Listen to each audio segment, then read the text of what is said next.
Bueno, pues estamos hoy con Florent Marsellesi, que es miembro del Grupo de los Verdes en el Parlamento desde hace apenas unos meses. Muchas gracias por estar con nosotros. Bueno, empezó con algo inevitable que hay que preguntarle, con el bloqueo del TTIP, la situación de su grupo parlamentario que está en contra del acuerdo del CETA con Canadá. Pues, ¿qué acuerdos se pueden plantear por parte de la Unión Europea y con otras regiones del mundo, pues, para desarrollar el comercio internacional, ¿no?, con la Unión Europea? Lo primero es decir que el TTIP efectivamente está muerto. El CETA seguramente se aprobará, por desgracia, dentro de 2 semanas, pero lo que tenemos que ver es para qué queremos un comercio. Es decir, el comercio existe, el comercio no es ni bueno ni malo como tal, solamente que hay intercambios comerciales entre diferentes zonas económicas. Tenemos que pensar el fin del comercio. Y el comercio para los verdes es algo que permita mejorar el bienestar de las personas, que permita también proteger el clima. Por tanto, tenemos que tener acuerdos comerciales que se basen en esto, en un mejor bienestar, en un mejor clima y también para defender los derechos humanos. Un comercio que no aplique, que no sea justo, que no sea equitativo, que no sea sostenible, pues no es un comercio que valga. Por tanto, lo que estamos pidiendo es tener un comercio basado en nuestros valores y con la participación ciudadana, porque ahora mismo lo que brilla por su esencia en Europa es la participación de la ciudadanía en la confección de los acuerdos comerciales. A mí me gustaría referirme al tema de los refugiados.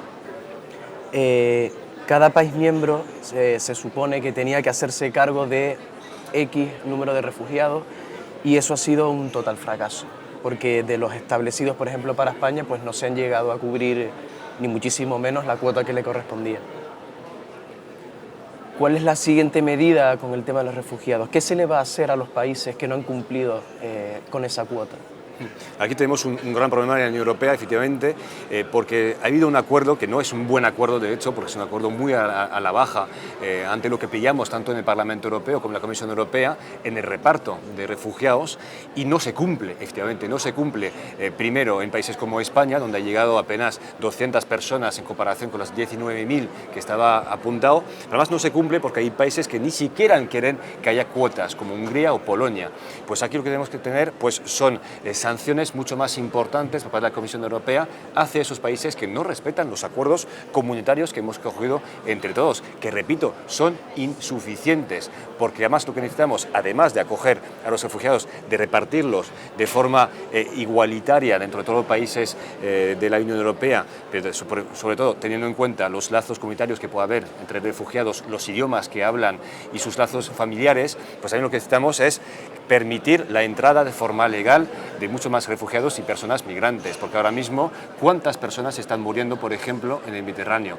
Miles y miles de personas. Si cerramos las puertas, las personas migrantes seguirán entrando por las ventanas. Por tanto, lo que necesitamos es realmente una política solidaria a nivel de la migración, porque estas migraciones seguirán ocurriendo los años que vienen. Por mi parte, en España se habla mucho de pobreza energética, cada vez más gente que no puede hacer uso paga su factura, incluso gente ha muerto a consecuencia de ello. Y mi pregunta es, ¿cree que se debería llevar una reforma energética en España y cómo? Y luego, por otro lado, ¿cómo valora que haya un impuesto al sol en un país como España?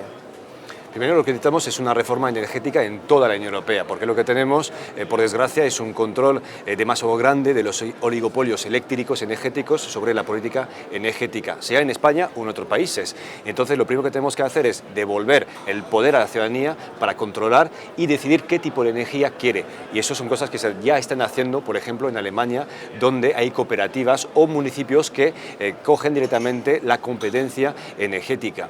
El segundo pilar es basar el futuro de la reforma energética europea y española en base a las renovables, es decir, las renovables son el futuro del modelo económico y productivo de este país y de la Unión Europea. Y el problema que tenemos es que hemos tenido 4 años del PP en contra de las renovables, con todas las trabas posibles, donde entra, por supuesto, el famoso impuesto al sol, que de hecho ha sido denunciado por la propia Comisión Europea, que no tiene nada, vamos a decirlo, de izquierdista o ecologista, y han dicho ellos mismos pues, que no podía ser un impuesto al sol, sol.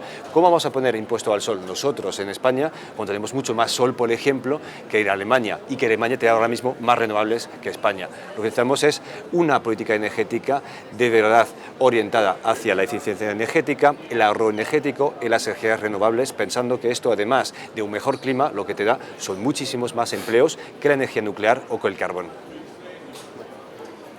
Bueno, pues siguiente pregunta es sobre la situación de la mujer. Se han estado firmando acuerdos como el Convenio de Estambul, pero ¿realmente se percibe algún tipo de mejora o realmente se ha llegado a percibir que se haya normalizado la igualdad con la mujer o la situación de la mujer sea igual que la del hombre? ¿O seguimos pagando pues esa injusticia pese a que se firmen acuerdos? ¿Se llega a algo? A ver, el acuerdo como tal no te soluciona todos los problemas, no es volver firmado que de repente las mujeres serán pagadas igual que los hombres, por supuesto, pero sí que los acuerdos, como la Convención de Estambul, lo que te da es un paso adelante en reconocer que la igualdad entre hombres y mujeres y la igualdad de género es fundamental. Entonces eso es un paso realmente muy positivo, pero desde luego sigue habiendo muchas desigualdades entre hombres y mujeres, por ejemplo, como la brecha salarial o el tipo de empleo que tienen unos y otros. Por tanto, aquí tenemos que seguir trabajando en ese sentido y aquí yo creo que el Parlamento Europeo está haciendo una gran labor sobre cómo incluir, por ejemplo, pues todas las cuestiones de género en todas las políticas públicas. Y esto es mi compromiso en la Comisión de Igualdad de Género y Derechos de las Mujeres, donde lo que pedimos es, por ejemplo, que la política agraria común, que es la principal política que tenemos en Europa, es el 30% del presupuesto, pues tenga como pilar la igualdad de género. Porque, por ejemplo, ¿quién posee la tierra? ¿Los hombres o las mujeres? ¿Quién las hereda? ¿Quién tiene los beneficios de su labor? Entonces es muy importante tener presente el género en todas las políticas públicas europeas y españolas. Ha dicho que de tu comisión lucháis por una igualdad de género, pero aquí en el Parlamento hay paridad entre cuánto número de hombres y mujeres y en cuanto a sueldo dentro del Parlamento. En cuanto a sueldo, pues sí, desde luego, porque todos los diputados europeos tienen el mismo sueldo. Aquí no puede haber diferencia, pero es verdad que todavía hay más hombres que mujeres en el Parlamento Europeo. Sobre todo hay países que mandan a mucho más hombres que